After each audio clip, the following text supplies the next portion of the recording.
সংস্কৃতির নামে, সভ্যতার নামে আপনি যদি শরীয়তের বিধান লঙ্ঘন করা শুরু করেন, ওটা হলো আপত্তি। ওখানে ইমানের পরীক্ষা, ওটাতে কি ইমানের পরীক্ষা। আমরা বাঙালি, সেই হিসাবে পয়লা বৈশাখ একটা রীতি আছে আমাদের এখানে। এখন এটাকে রীতি হিসাবে রাখেন, ওটাতে কোনো নাজায়েজ কাজ করেন না। আল খাতার অনুষ্ঠান করে গ্রামে, বা বিভিন্ন এক একজন এক একভাবে পয়লা বৈশাখী পালন করে। পয়লা বৈশাখী আপনি যদি বাঙালি সমাজের রীতি হিসাবে ধরেন, একটা বৈধ রীতি, কোনো আপত্তি নাই, এটা তো শরীয়ত আপত্তি করে না। কিন্তু আপনি যদি পয়লা বৈশাখকে নামাজের মতো, হজের মতো বানিয়ে দেন, তাহলে এটা শরীয়তে হস্তক্ষেপ হলো কিনা? বরং হজ এবং নামাজের অবমাননা হলো কিনা? ওটা বাঙালি সমাজের একটা রীতি।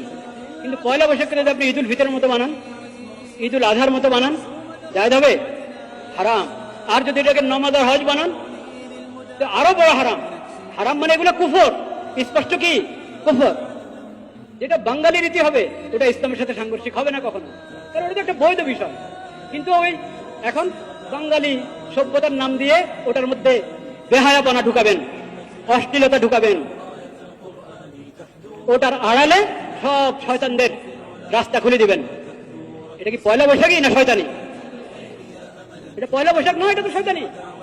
আরে সব ধরনের অশ্লীলতা আর শয়তানি যুক্ত পয়লা বৈশাখীকে তুমি মিলাচ্ছ কিসের সাথে? ইসলামের ইবাদতের সাথে। নাউযুবিল্লাহ।